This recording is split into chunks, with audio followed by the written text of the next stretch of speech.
शांति। आज 19/9/2020 की मुरली है। मीठे बच्चे, सत्य पंडा आया है तुम्हें सच्ची सच्ची यात्रा सिखलाने। तुम्हारी यात्रा में मुख्य है पवित्रता। याद करो और पवित्र बनो। प्रश्न है, तुम मैसेंजर व पैगंबर के बच्चों को किस एक बात के सिवाय और किसी भी बात में आर्ग्यूस नहीं करनी है। बाबा ने बताया है, तुम मैसेंजर के बच्चे सबको यही मैसेज दो कि अपने को आत्मा समझो और बाबा को याद करो। इस योग अग्नि से तुम्हारे विकर्म विनाश होंगे, यही ओना रखो। बाकी और बातों में जाने से कोई भी फायदा नहीं है। तुम्हें सिर्फ सभी को बाप का परिचय देना है, जिससे यह आस्तिक बने। जब रचता बाप को समझने लगे तो रचना को समझना सहज हो जाएगा। गीत है, हमारे तीर्थ न्यारे हैं। ओम शांति। मीठे मीठे रूहानी बच्चे जानते हैं कि हम सत्य तीर्थवासी हैं, सच्चा पंडा, और हम उनके बच्चे हैं जो सच्चे तीर्थ पर जा रहे हैं। यह है झूठ खंड अथवा पतित खंड। अभी सचखंड व पावन खंड में जा रहे हैं। मनुष्य यात्रा पर जाते हैं ना, कोई कोई खास यात्राएं लगती है जहाँ पर कोई कभी भी जा सकते हैं। यह भी यात्रा है। इसमें जाना तब होता है जब सत्य पंडा खुद आए। वह आता है कल्प के संगम पर। इसमें न ठंडी है न गर्मी की बात है, न धक्के खाने की बात है। यह तो है याद की यात्रा। उन यात्राओं में सन्यासी भी जाते हैं। सच्ची सच्ची यात्रा करने वाले जो होते हैं वह पवित्र रहते हैं। तुम्हारे में भी सभी यात्रा पर है।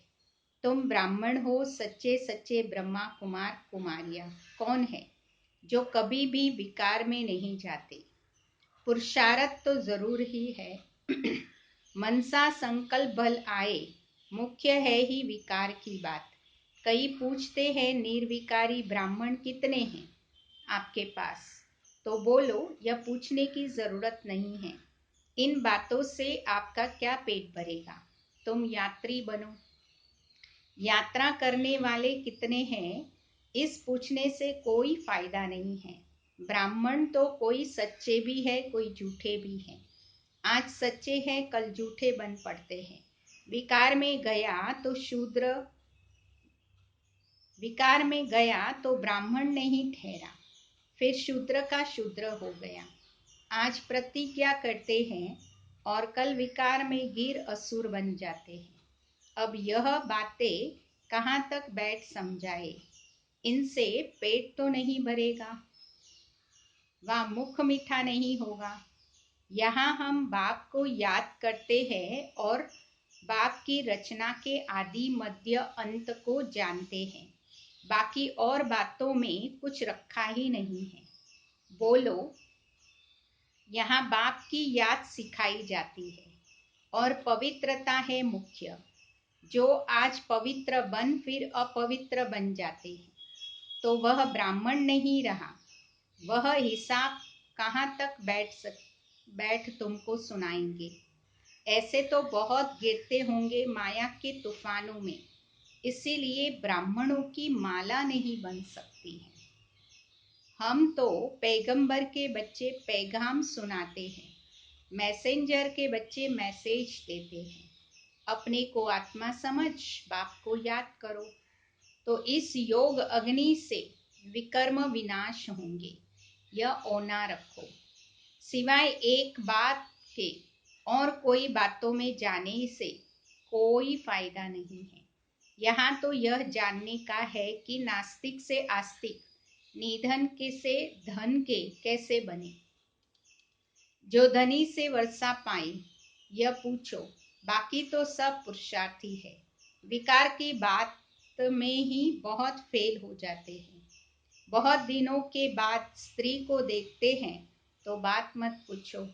कोई को शराब की आदत होती है, तीर्थों पर जाएंगे तो शराब अथवा बीड़ी की जिनको आदत होगी वह उसके बिगर रह नहीं सकेंगे। छिपा कर भी पीते हैं, कर ही क्या सकते हैं। बहुत है जो सच नहीं बोलते हैं, छिपाते रहते हैं। बाबा बच्चों को युक्तियां बहुत बतलाते हैं कि कैसे युक्ति से जवाब देना चाहिए। एक बाप का परिचय देना है जिससे मनुष्य आस्तिक बने। पहले जब तक बाप को नहीं जाना है तब तक कोई प्रश्न पूछना ही फालतू है। ऐसे बहुत आते हैं, समझते कुछ भी नहीं है, सिर्फ सुनते रहते हैं, फायदा कुछ भी नहीं है। बाबा को लिखते हैं 1000-2000 आए, उनसे दो एक समझने के लिए आते रहते हैं। फलाना फलाना बड़ा आदमी आता रहता है, हम समझ पाते हैं उनको जो परिचय मिलना चाहिए वह मिला नहीं है। पूरा परिचय मिले तो समझे यह तो ठीक कहते हैं।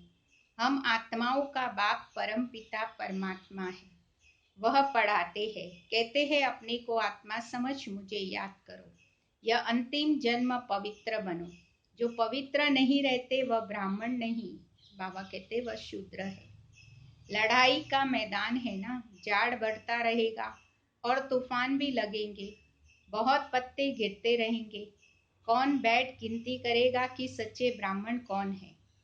सच्चे वह जो कभी भी शूद्र न बने, जरा भी दृष्टि न जाए। अंत में कर्मातीत अवस्था होती है, बड़ी ऊंची मंजिल है। मनसा में भी न आए, यह अवस्था अंत में होनी है। इस समय एक की भी ऐसी अवस्था नहीं है। इस समय सब पुरुषार्थी है, नीचे ऊपर होते रहते हैं। मुख्य आंखों की ही बात है। हम आत्मा है, इस शरीर द्वारा पाठ बजाते हैं। यह पक्का पक्का अभ्यास चाहिए। जब तक रावण राज्य है तब तक युद्ध चलता रहेगा। पिछाड़ी में कर्मातीत अवस्था होगी, आगे चलकर तुमको फीलिंग आएगी, समझते जाएंगे। अभी तो जाड़ बहुत छोटा है, तूफान लगता है, पत्ते गिर पड़ते हैं। जो कच्चे होते हैं वह गिर पड़ते हैं। हर एक अपने से पूछे मेरी अवस्था कहाँ तक है। बाकी जो प्रश्न पूछते हैं उन बातों में जास्ते जाओ ही नहीं। बोलो हम बाबा की श्रीमत पर चल रहे हैं। वह बेहद का बाप आकर बेहद का सुख देते हैं अथवा नई दुनिया स्थापन करते हैं। वहाँ सुख ही सुख होता है। जहाँ मनुष्य रहते हैं उसको ही दुनिया कहा जाता है। निराकारी वर्ल्ड में आत्माएं है ना, यह किसी की बुद्धि में नहीं है कि आत्मा कैसे बिंदी है। यह भी पहले कोई नए को नहीं समझाना है, पहले पहले तो समझाना है बेहद का बाप बेहद का वर्षा देते हैं। भारत पावन था, अभी पतित है। कलयुग के बाद फिर सतयुग आना है। दूसरा कोई धर्म समझा न सके सिवाय बीके के। यह नई रचना है ना, बाप पढ़ा रहे हैं।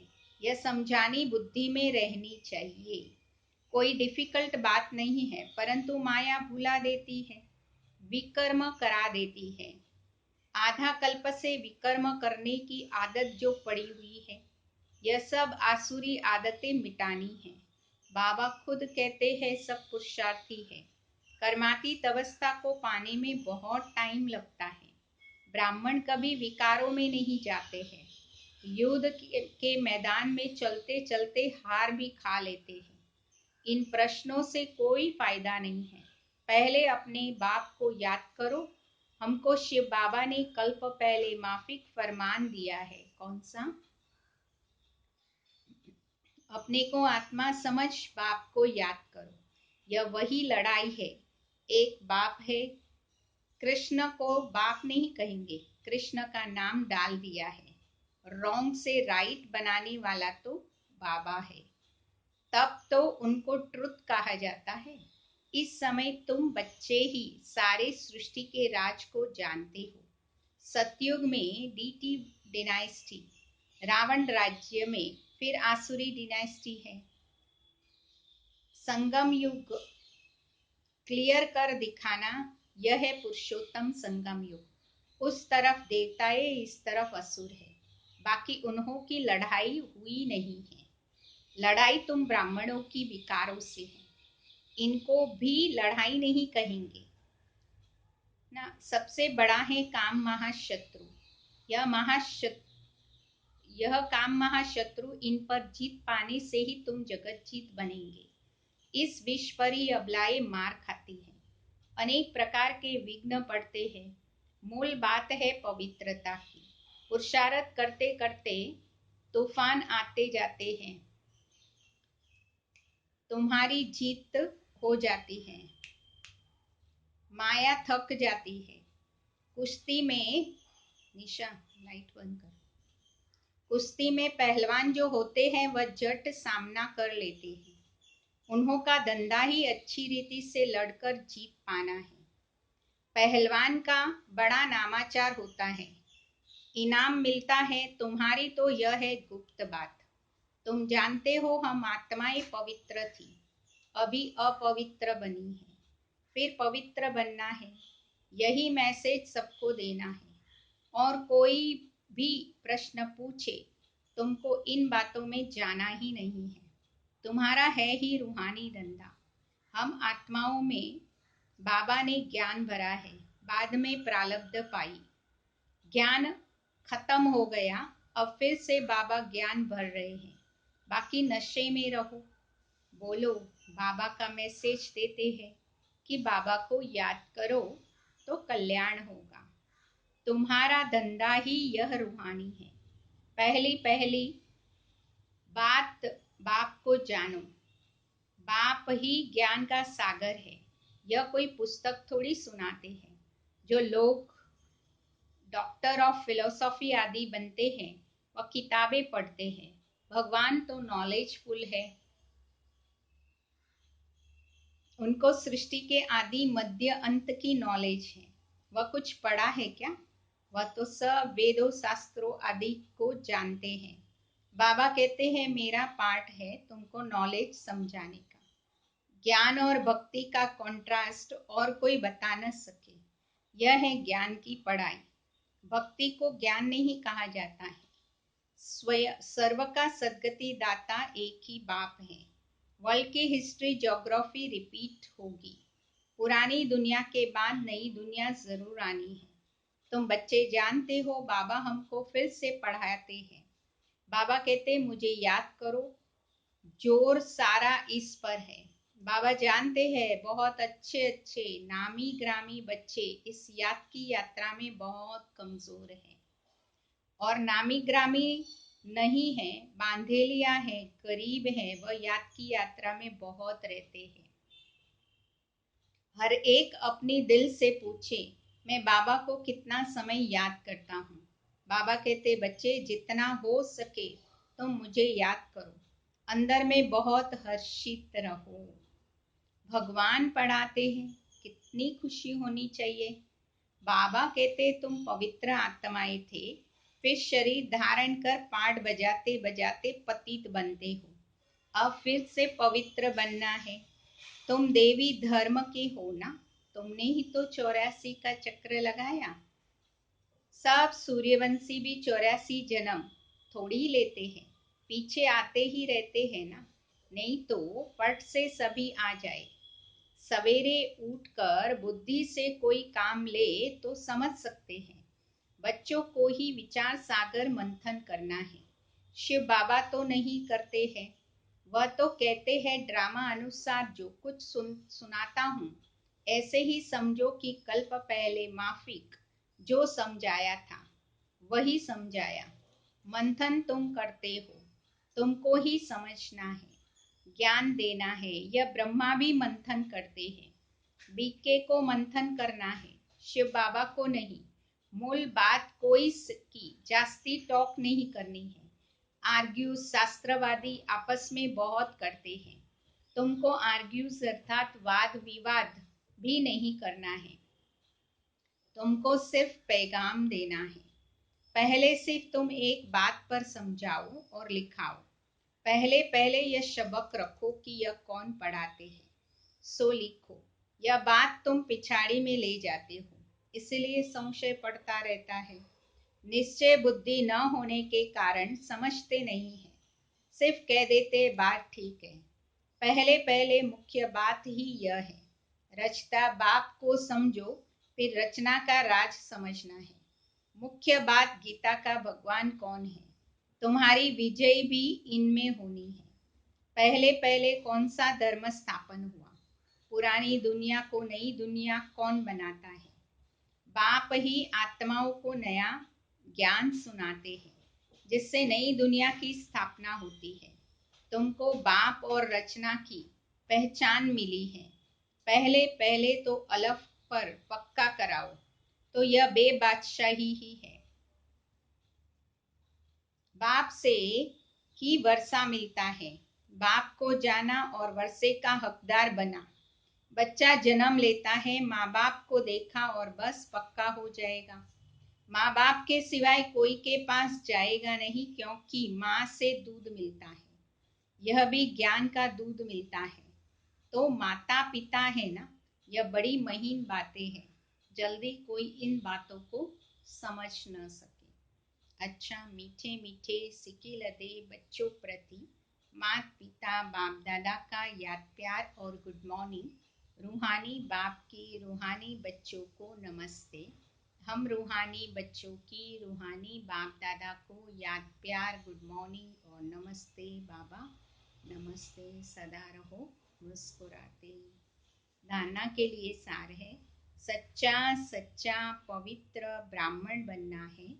कभी शूद्र पतित बनने का मनसा में भी ख्याल न आए, जरा भी दृष्टि न जाए, ऐसी अवस्था बनानी है। सेकेंड पॉइंट है, बाबा जो पढ़ा रहे हैं वह समझानी बुद्धि में रखनी है। जो भी विकर्म करने की आसुरी आदतें पड़ी हुई हैं उन्हें मिटाना है। पुरुषार्थ करते करते संपूर्ण पवित्रता की ऊंची मंजिल को प्राप्त करना है। वरदान है, प्रवृत्ति में रहते पर वृत्ति में रहने वाले निरंतर योगी भव। निरंतर योगी बनने का सहज साधन है प्रवृत्ति में रहते पर वृत्ति में रहना। पर वृत्ति अर्थात आत्मिक रूप। जो भी आत्मिक रूप में स्थित रहता है वह सदा न्यारा और बाप का प्यारा बन जाता है। कुछ भी करेगा लेकिन यह महसूस होगा जैसे काम नहीं किया लेकिन खेल किया। तो प्रवृत्ति में रहते आत्मिक रूप में रहने से सब खेल की तरह सहज अनुभव होगा। बंधन नहीं लगेगा, सिर्फ स्नेह और सहयोग के साथ शक्ति की एडिशन करो तो हाई जंप लगा देंगे। स्लोगन है, बुद्धि की महीनता अथवा आत्मा का हल्कापन ही ब्राह्मण जीवन की पर्सनालिटी है। स्लोगन है, बुद्धि की महीनता, आवाज नहीं कर, बुद्धि की महीनता अथवा आत्मा का हल्कापन ही ब्राह्मण जीवन की पर्सनालिटी। शांति। निशा, आवाज नहीं करना।